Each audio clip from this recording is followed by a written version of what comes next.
Hello everyone, welcome back to people. एक बार फिर दोस्तों आपका हमारे यूट्यूब चैनल पीपल में स्वागत है। तो दोस्त हम लोग लास्ट वीडियो में द नाउन का द इंड कर चुके थे। ओके, तो दोस्त हम लोग इस वीडियो में क्या पढ़ेंगे? हम लोग इस वीडियो में प्रोनाउन स्टार्ट करने जा रहे हैं। ओके, तो first of all we discuss about the definition of pronoun. Okay, तो देखिएगा दोस्त, pronoun is a word use instead of noun. देखिए, प्रोनाउन के डिफिनेशन में ये नाउन वर्ड आया, इसका मतलब क्या हुआ? प्रोनाउन में कहीं ना कहीं नाउन का भी कुछ रोल होता है। ठीक दोस्त, तो हम लोग इसको जानेंगे कि इसका रोल कहाँ होता है और क्यों होता है। ओके, तो देखिएगा, जैसे हम लोग एग्जांपल लिए, जैसे हम बोले राहुल। ठीक, तो राहुल हमारा क्या है दोस्त? नाउन है। ओके, और इसको हम लोग प्रोनाउन बनाएंगे। इसका प्रोनाउन क्या हो जाएगा? ही हो जाएगा। जैसे हुआ आपका सीता, सीता का प्रोनाउन क्या हो जाएगा? सी हो जाएगा। तो हम लोग इसको जानेंगे कि इसका यूज हम लोग सेंटेंस में क्यों करेंगे। ओके, हम लोग ये जानेंगे इस राहुल का प्रोनाउन क्या होता है, ही होता है। ये सब हम आपको आगे वीडियो में बताएंगे। ओके, जब हम लोग टाइप्स को जानेंगे तो ये सब हम लोग देखेंगे। ठीक दोस्त, तो आइए हम लोग अब प्रोनाउन के टाइप्स को जानते हैं। There are 9 types of pronoun दोस्त। फर्स्ट आपका हुआ पर्सनल प्रोनाउन। ओके, सेकंड आपका हुआ पोसेसिव प्रोनाउन, थर्ड आपका हुआ दोस्त डेमोन्स्ट्रेटिव प्रोनाउन, और फोर्थ हुआ डिस्ट्रीब्यूटिव प्रोनाउन। ओके, आपका फिफ्थ हुआ दोस्त रेसिप्रोकल प्रोनाउन, और आपका सिक्स्थ हुआ रिफ्लेक्सिव प्रोनाउन। ठीक दोस्त, अब आपका 7 हुआ प्रोनाउन इंडिफिनाइट प्रोनाउन सॉरी, और आपका तो 7 दोस्त आपका हुआ इंडिफिनिट प्रोनाउन, और आपका 8 हुआ रिलेटिव प्रोनाउन। ठीक, और आपका 9 हुआ दोस्त इंट्रोगेटिव प्रोनाउन। ये आपके 9 मतलब टाइप्स के प्रोनाउन होते हैं दोस्त। इसे हम काइंड्स ऑफ प्रोनाउन बोलते हैं। अब हम लोग एक एक करके प्रोनाउन का डीपली स्टडी करेंगे टाइप्स का। ओके, तो first of all we study about personal pronoun. Okay, तो आइए हम लोग देखते हैं। पर्सनल प्रोनाउन देखने से पहले हम लोग ये जान लेते हैं कि किसी भी सेंटेंस में हम लोग प्रोनाउन का यूज क्यों करते हैं। ओके, तो आइए हम लोग एग्जाम्पल से क्लियर करते हैं इस बात को।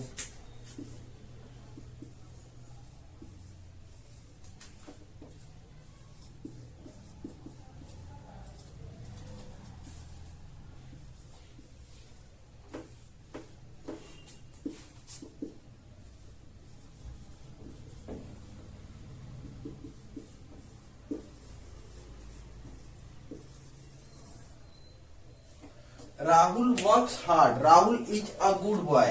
इस सेंटेंस में दोस्त राहुल 2 बार रिपीट कर रहा है। ठीक, एक सेंटेंस में कोई नाम 2 बार रिपीट नहीं कर सकता। ठीक, ये ग्रामेटिकली आपका एरर माना जाएगा दोस्त। तो यहाँ पे हम लोग राहुल को 2 बार रिपीट नहीं करके, यहाँ पे हम लोग राहुल की जगह क्या यूज करेंगे? यहाँ पे हम लोग ही यूज करेंगे। ओके, तो इस देखिए दोस्त, इतना आपको बात याद रखना है। नाउन के रिपीटेशन को अवॉइड करने के लिए हम लोग प्रोनाउन का यूज करते हैं। तो यहाँ पे नाउन क्या रिपीट कर रहा है ना दोस्त, तो यहाँ पे हम लोग राहुल का यूज नहीं करेंगे।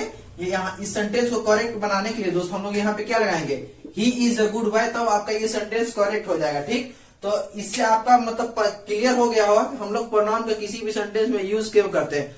बस आपको इतना बात याद रखना है कि नाउन के रिपीटेशन को अवॉइड करने के लिए हम लोग प्रोनाउन का यूज करते हैं। ठीक, तो आइए चलिए अब हम लोग को देखेंगे। ठीक, तो सबसे पहले आप लोग एक काम कीजिए, जो हमारे बोर्ड पर टेबल लगा हुआ है दोस्त, इसका आप लोग स्क्रीनशॉट ले लीजिए। ओके, तो आइए अब हम लोग समझते हैं। ये जो दोस्त टेबल है, ये आपका बहुत ही इंपॉर्टेंट टेबल है। आपको इसको किसी भी हालात में याद करना पड़ेगा। ठीक, ये आपका टेबल जब हम लोग वॉइस और नरेशन टॉपिक पढ़ेंगे दोस्त, इसके बिना समझिए आप कुछ नहीं कर सकते हैं। ठीक, तो चलिए हम लोग समझते हैं। ये टेबल को हम लोग 3 पार्ट में डिवाइड किए। ठीक, ये आपका फर्स्ट हुआ, सेकंड और थर्ड। ये जो फर्स्ट सेकंड थर्ड है ना दोस्त, ये आपका फर्स्ट है, जो इसे हम लोग फर्स्ट पर्सन बोलते हैं। ठीक, सेकंड वाले को सेकंड पर्सन बोलते हैं, और थर्ड वाले को थर्ड पर्सन बोलते हैं। जो आई है दोस्त, इसका मतलब 2 वर्ब लेता है। ये सिंगुलर और प्लूरल दोनों वर्ब को लेता है। ठीक, वी ओनली प्लूरल वर्ब लेता है। ठीक, यू भी आपका प्लूरल ही लेता है। ही, सी और इट जो है दोस्त, ये आपका तीनों मिलकर सिंगुलर वर्ब लेता है। कैसा लेता है? सिंगुलर लेता है। और जो ओनली दे है दोस्त, ये आपका कैसा वर्ब लेता है? प्लूरल वर्ब लेता है। और हम लोग समझेंगे आई का जो ऑब्जेक्टिव केस होता है दोस्त, वो मी होता है। ठीक, वी का ऑब्जेक्टिव केस अस होता है। ओके दोस्त, और आई का जो पोजेसिव एडजेक्टिव होता है दोस्त, वो आपका माई होता है, और पोजेसिव प्रोनाउन माइन होता है। ठीक, उसी प्रकार दोस्त वी का पोजेसिव एडजेक्टिव आवर होता है, और पोजेसिव प्रोनाउन आवर्स होता है। इस लग जाता है दोस्त। ठीक, इस बात को आप लोग ध्यान में रखेंगे। ठीक उसी प्रकार यू का सब्जेक्टिव केस और ऑब्जेक्टिव केस दोनों सेम होता है। ओके, पोजेसिव एडजेक्टिव इसका योर होता है और पोजेसिव प्रोनाउन में योर्स हो जाता है, एस लग जाता है। ओके दोस्त, फिर आपको उसी प्रकार ये थर्ड पर्सन में है, ही का हिम होता है और इसका पोजेसिव एडजेक्टिव हीज होता है और पोजेसिव प्रोनाउन ही जी रहता है। पोजेसिव एडजेक्टिव और पोजेसिव प्रोनाउन इसका दोनों सेम होता है दोस्त। ओके, और आपका ये सी हुआ, सी का होता है ऑब्जेक्टिव केस हर होता है और पोजेसिव एडजेक्टिव भी हर होता है। ऑब्जेक्टिव केस और पोजेसिव केस सी का सेम होता है दोस्त। ओके, और पोजेसिव प्रोनाउन वाला पॉजिटिव प्रोनाउन में इसका हर्ष हो जाता है, एस लग जाता है हर में। ओके दोस्त, और हम लोग देखेंगे दे का ऑब्जेक्टिव केस क्या होता है दोस्त, देम होता है। ओके, पॉजिटिव एडजेक्टिव इसका दियर होता है और पॉजिटिव प्रोनाउन हम लोग क्या करते हैं, एस लगा देते हैं, उसका दियर हो जाता है। ठीक उसी प्रकार आपका ईट भी है।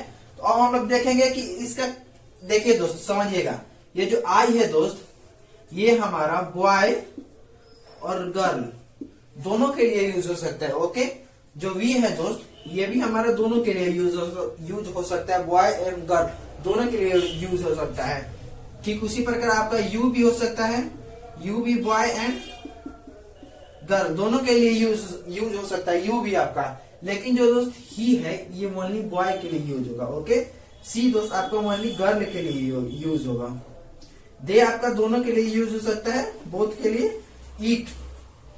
ईट जो है दोस्त, ये आपका ओनली नॉन लिविंग के लिए होगा,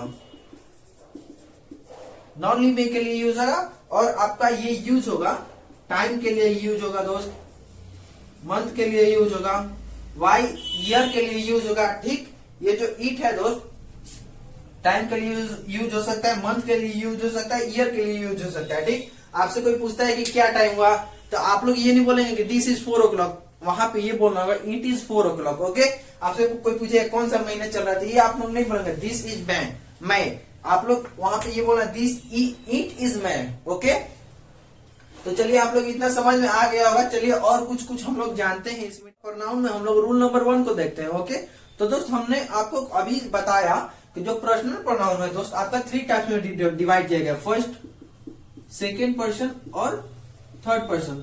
3 पर्सन में आपका पर्सनल प्रोनाउन को डिवाइड किया गया। ओके, तो हम लोग अब देखेंगे किसी भी सेंटेंस में ये तीनों पर्सन एक साथ में आ जाते हैं, तो इनको किस वे में अरेंज करना रहता है, किस वे में ये सही रूप में आते हैं। ओके, एग्जाम में क्या करेगा दोस्त आपका, ये कहीं कहीं मतलब देखिए, जैसे एग्जाम्पल इसको क्या करेगा, ये इधर लगा देगा, इधर उधर करके देगा, तो इसको हम लोग समझेंगे कि इसको सही हम लोग कैसे करें। ठीक, तो देखिए दोस्त, पॉजिटिव, अगर दोस्त आपका सेंटेंस पॉजिटिव सेंस में होगा, कैसा होगा, पॉजिटिव सेंस के साथ होगा, तो वहां पे हम लोग किस वे में अरेंज करेंगे प्रोनाउन को। सबसे पहले हम लोग सेकंड पर्सन को लगाएंगे, ठीक, उसके बाद हम लोग यूज करेंगे थर्ड पर्सन का, उसके बाद हम लोग यूज करेंगे फर्स्ट पर्सन का। आप लोग फिर से एक बार समझिएगा, अगर सेंटेंस दोस्त पॉजिटिव सेंस के साथ होगा तो वहां पे हम लोग प्रोनाउन को कैसे यूज करेंगे, सबसे पहले हम लोग यूज करेंगे सेकंड पर्सन का, उसके बाद यूज करेंगे थर्ड पर्सन का, फिर उसके बाद हम लोग यूज करेंगे फर्स्ट पर्सन का। ओके, आपको बस इतना ही बात को याद रखना है। ओके,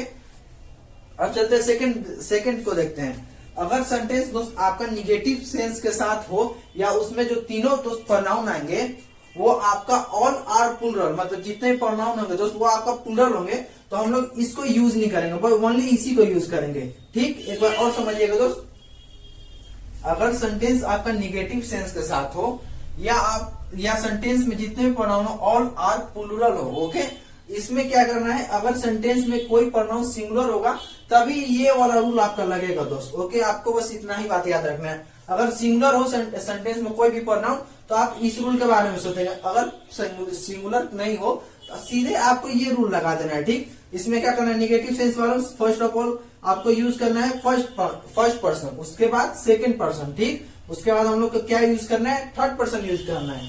ओके, तो I hope you are getting my point. Then we move the example.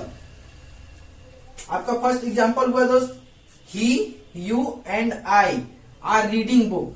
ये आपका सेंटेंस कैसा है दोस्त, पॉजिटिव सेंस में है। ओके, हम लोग क्या कर रहे हैं, बुक पढ़ रहे हैं, तो इसमें हम लोग क्या यूज करेंगे, हम लोग इसमें जो पॉजिटिव सेंस के साथ होगा दोस्त उसमें हम लोग क्या यूज करेंगे, सबसे पहले यूज करेंगे हम लोग सेकंड पर्सन को, उसके बाद थर्ड को, उसके बाद हम लोग क्या करेंगे हम लोग फर्स्ट का यूज करेंगे। ओके दोस्त, तो आइए हम लोग देखते हैं क्वेश्चन को। इसमें क्या किया गया है दोस्त, इरर बना के दिया गया है। आपके एग्जाम में ऐसे ही क्वेश्चन आएंगे। इसमें क्या किया, देखिए यहाँ पे होना चाहिए था फर्स्ट ऑफ ऑल आपका सेकंड पर्सन होना चाहिए था।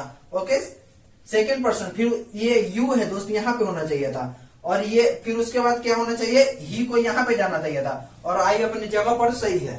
ठीक, देखे ना कैसे इरर आता है एग्जाम में। आपके एग्जाम में ऐसे ही आ जाएगा।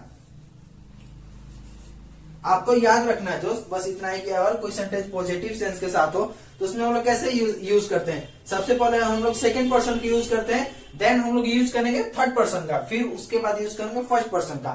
तो यहाँ पे ये इरर बना के दिया गया, तो इसको हम लोग करेक्ट कैसे करेंगे।